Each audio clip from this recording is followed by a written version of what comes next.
Ya, halo pemirsa, apa kabar Anda hari ini? Langsung dari studio IDX Channel Jakarta, saya Prasetyo Wibowo kembali hadir dalam Market Review, program yang mengupas isu-isu penggerak ekonomi di Indonesia. Dan langsung saja kita akan memulai pembahasan terkait dengan industri ban Indonesia yang tertekan dengan kondisi global dan maraknya impor ban ilegal. Langsung saja kita mulai Market Review selengkapnya.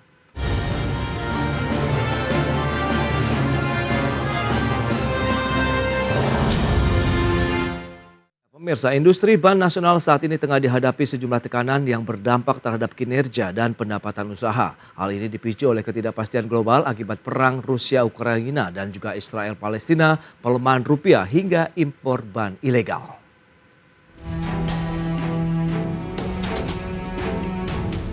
Pandemi COVID-19 memang sudah mereda dan banyak sektor industri yang mulai menggeliat serta menunjukkan kinerja positif hingga saat ini. Apalagi bagi industri-industri yang telah mendapatkan beragam insentif dari pemerintah, namun demikian masih ada industri yang berusaha bertahan, salah satunya industri ban. Meski produksi dan angka penjualan kendaraan bermotor roda 4 terus tumbuh positif, di mana volume penjualan mobil secara wholesale di tahun 2022 tembus 1 juta unit.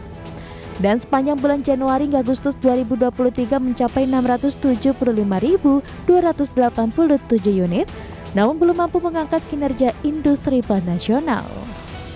Asosiasi Perusahaan Ban Indonesia menyatakan hingga kini masih ada sejumlah tantangan yang menyelimuti dan bisa mengancam kinerja industri ban di dalam negeri. Pemicunya dari konflik geopolitik antara Rusia dan Ukraina, ditambah dengan Israel-Palestina, sehingga menambah ketidakpastian global, kenaikan harga energi, pelemahan rupiah dan terganggunya pasar ekspor ban Indonesia. Selain itu, industri ban juga masih dihantam dengan maraknya impor ban ilegal yang telah membanjiri pasar domestik. APBI pun sudah mengirimkan surat kepada Kementerian Keuangan namun belum mendapat respon. APBI khawatir bila hal ini berlangsung terus-menerus maka akan terjadi penurunan produksi hingga pengurangan tenaga kerja. Dari Jakarta, Tim Liputan IDX Channel.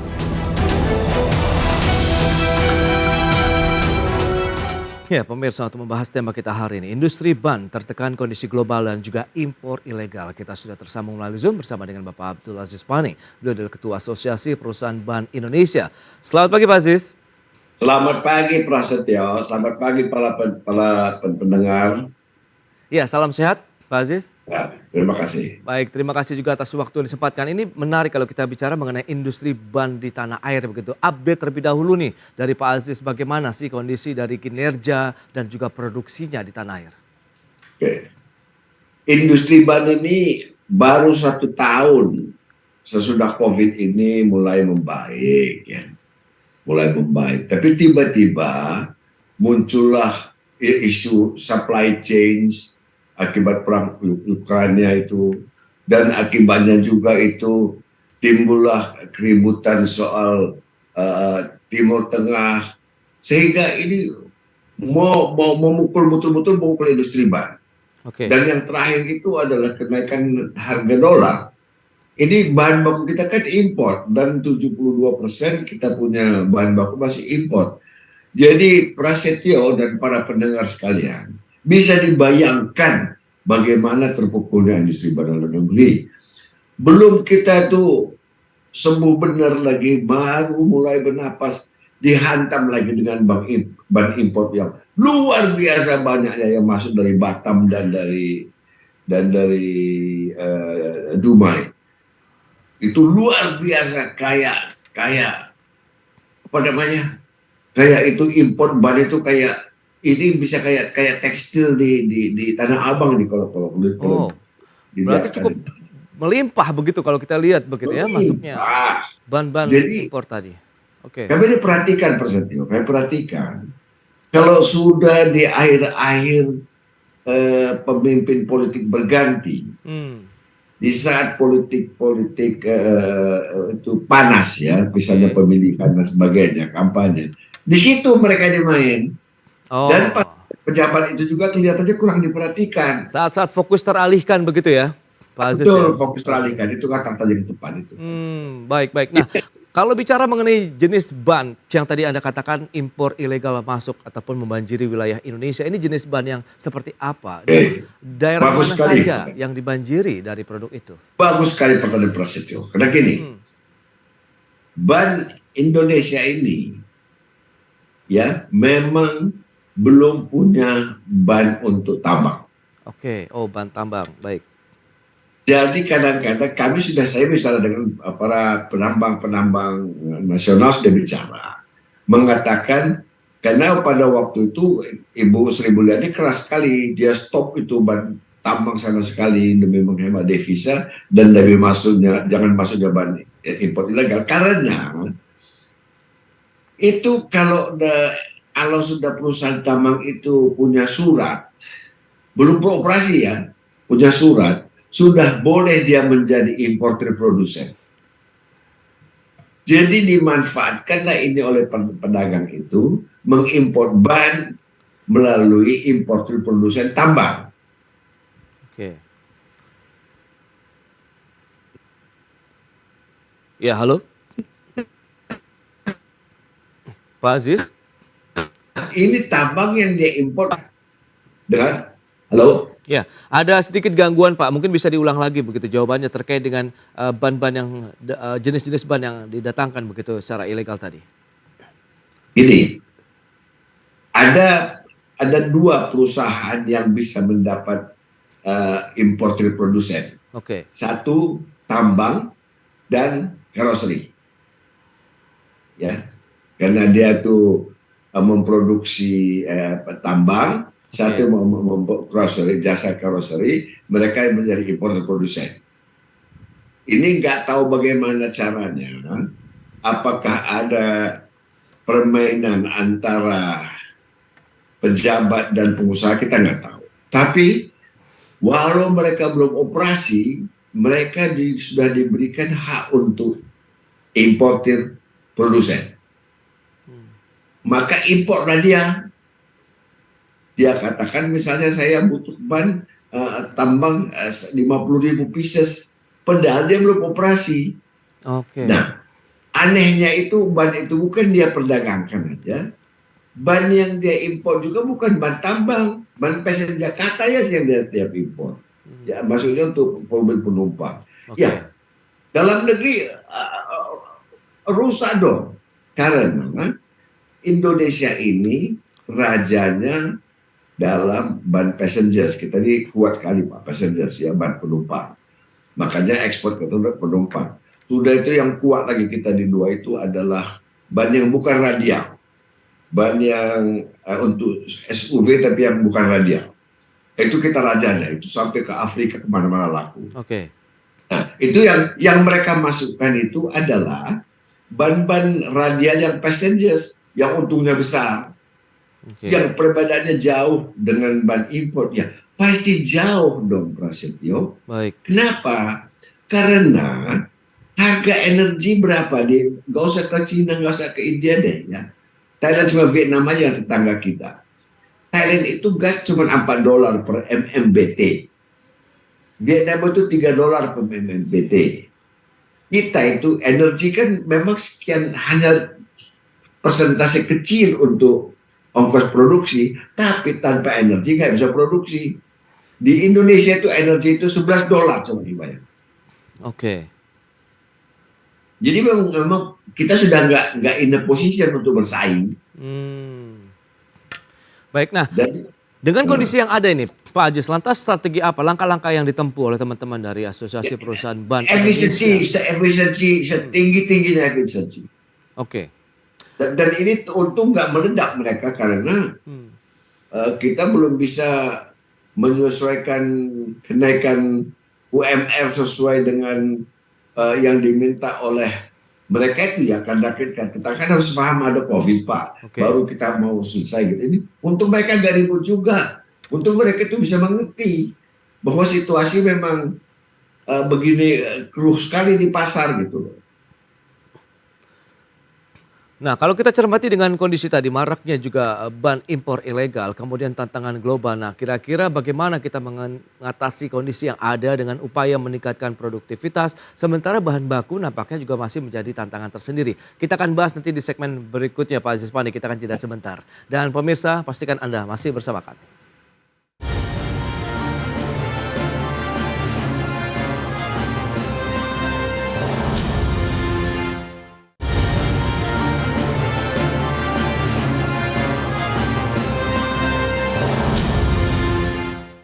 Ya, terima kasih Anda masih bergabung bersama kami dalam Market Review. Pemirsa, berikut ini kami sampaikan sejumlah data terkait dengan produksi ban untuk kendaraan roda 4 atau mobil di tahun 2022. Kita akan lihat bagaimana pertumbuhannya dibandingkan dengan tahun 2021. Ya, ada kenaikan sekitar 4,9% dari 55,86 juta unit di tahun 2021 naik menjadi 58,6 juta unit di tahun 2022. Yang berikutnya kita lihat bagaimana dengan produksi ban motor. Di tahun 2022 ini justru ada sedikit pelemahan 6,5% menjadi 72 juta unit dibandingkan dengan tahun 2021 77 juta unit. Dan berikutnya penjualan mobil nasional Januari sampai dengan September 2023. Dari penjualan wholesale itu tercatat memang ada sedikit penurunan menjadi 755.173 unit ya, rentang Januari sampai dengan September 2022.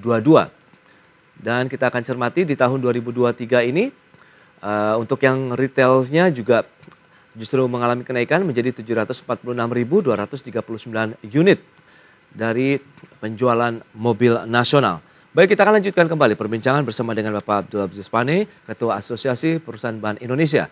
Baik, Pak Aziz Pane, kita akan lanjutkan kembali. Nah, bicara mengenai beberapa data yang tadi sudah disampaikan begitu. Data penjualan mobil kan terus mengalami peningkatan 1 juta unit begitu tahun 2022, target tahun ini pun tidak jauh berbeda. Nah, sejauh mana korelasinya dengan bertumbuhnya angka penjualan kendaraan bermotor ini terhadap produksi dan juga penjualan ban sendiri begitu di Indonesia?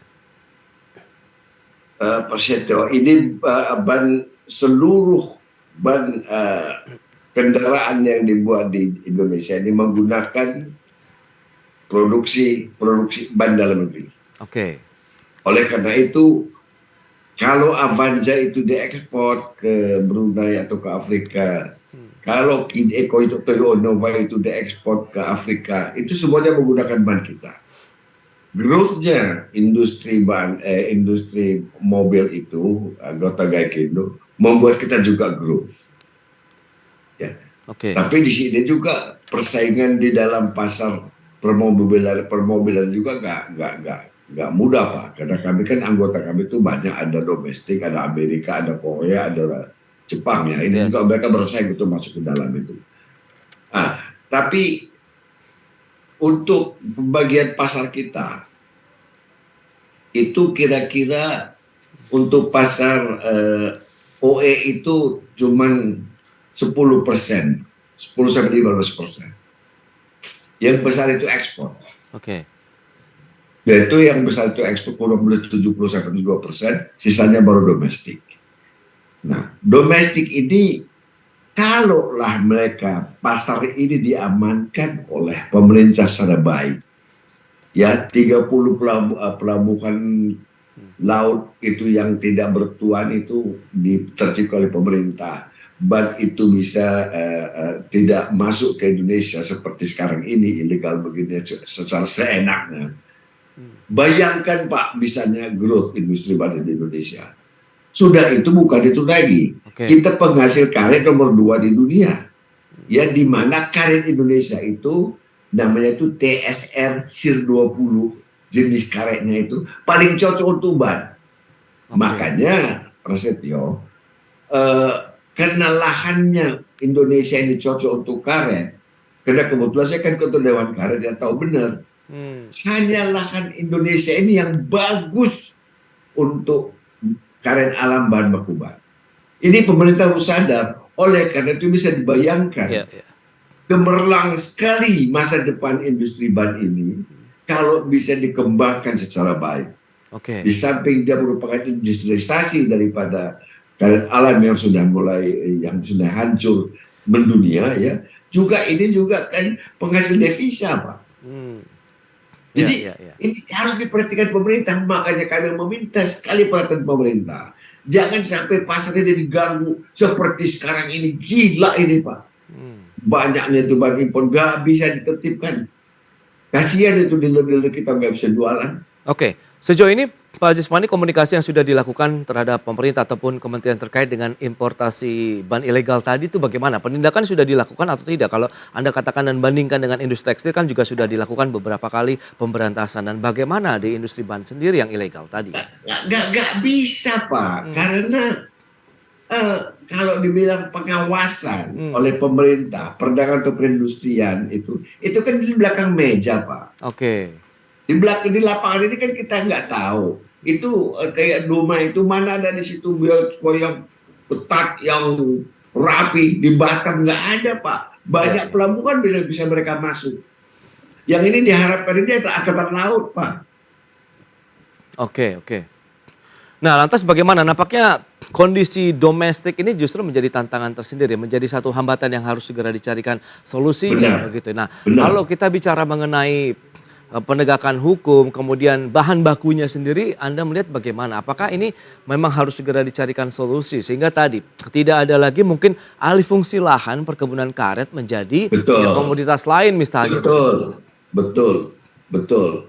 Nah, sebetulnya untuk mendorong lebih maju industri ban ini seperti tahun 96 ya. Oke. 96 itu masih banyak di sini industri kimia, pendukung industri ban. Maka kami berani ngomong bahwa Indonesia ini akan menjadi sentrum industri ban dunia. Karena karya alamnya juga. Tapi tahun 2000 kan hengkang semuanya.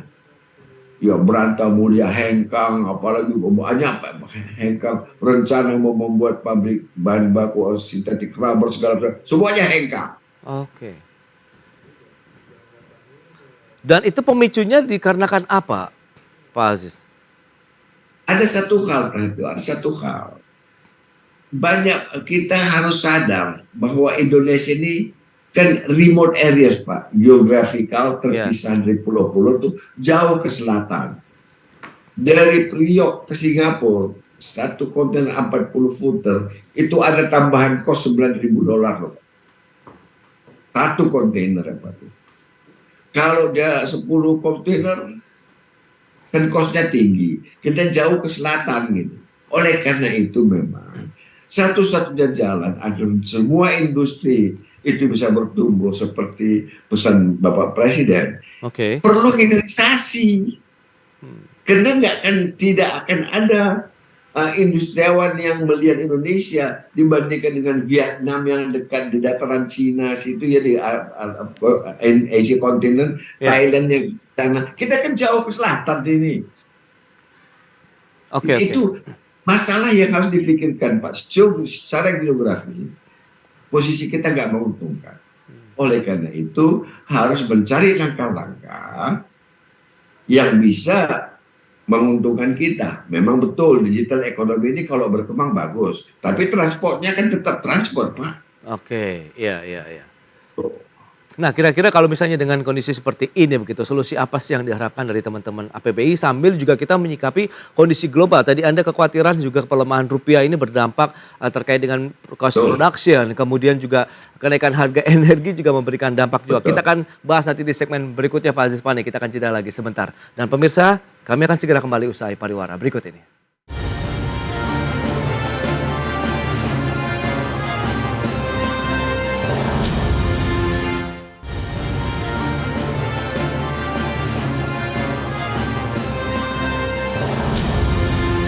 Pemirsa, kita lanjutkan kembali perbincangan menarik ini bersama dengan Bapak Aziz Pani, Ketua Asosiasi Perusahaan Ban Indonesia. Baik, Pak Aziz, nanti kalau kita cermati dengan kondisi tadi domestik nampaknya juga yang mendominasi ya tantangan dari industri ban nasional. Di samping tadi serbuan dari produk-produk impor ilegal lagi-lagi ini menyasar ternyata ke industri ban saja, tidak hanya tekstil berarti. Nah, lantas bagaimana?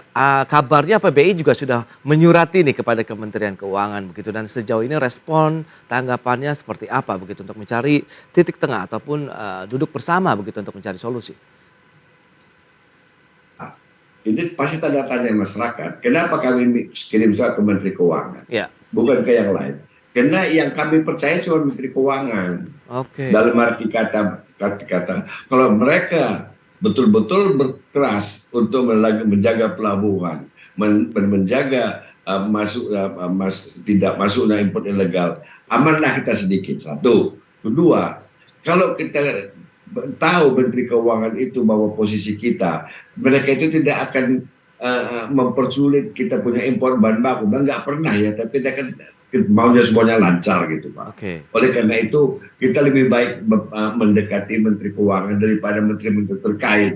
Bukan berarti kita nggak perhatikan, enggak. Yang menurut kami yang cepat bertindak itu adalah Menteri Keuangan. Pernah satu kali, yaitu kami dipanggil oleh Bea Cukai, rapat dengan Bea Cukai Pak sampai malam. Oke. Betul-betul serius mereka nanganin. Tapi seperti saya katakan, pelabuhan-pelabuhan kecil itu bagaimana?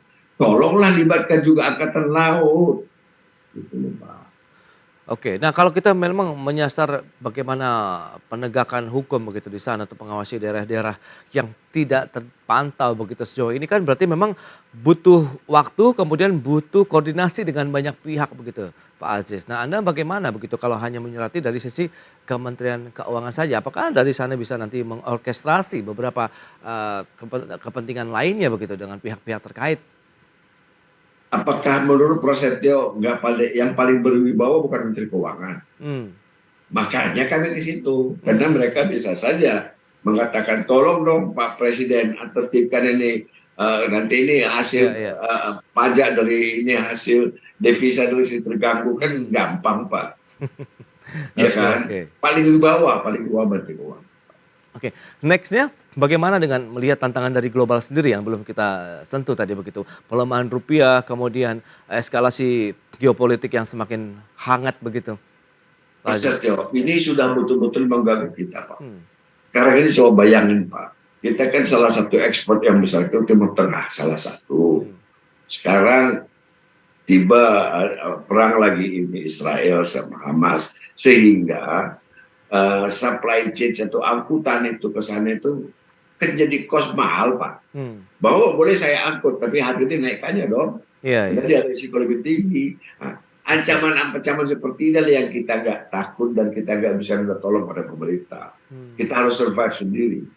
Oleh karena itu harusnya pemerintah itu berhati besar kepada para pengusaha-pengusaha yang seperti industri ban, tekstil, dan lain-lain ini. Bahwa kami ini kesulitan sekarang. Jangan lagi diganggu dengan yang macam-macam gitu loh. Oke, baik. Nah, lantas kalau kita bicara mengenai upaya meningkatkan produksi ban, kemudian angka penjualan ban juga di dalam negeri. Sementara tadi data penjualan mobil dan motor sebenarnya kita juga sedang menunjukkan tren yang sudah menggeliat begitu pasca COVID-19. Nah ini langkahnya apa begitu? Sementara tadi ada ketersediaan bahan baku, stok karet juga yang semakin terbatas begitu Pak Aziz.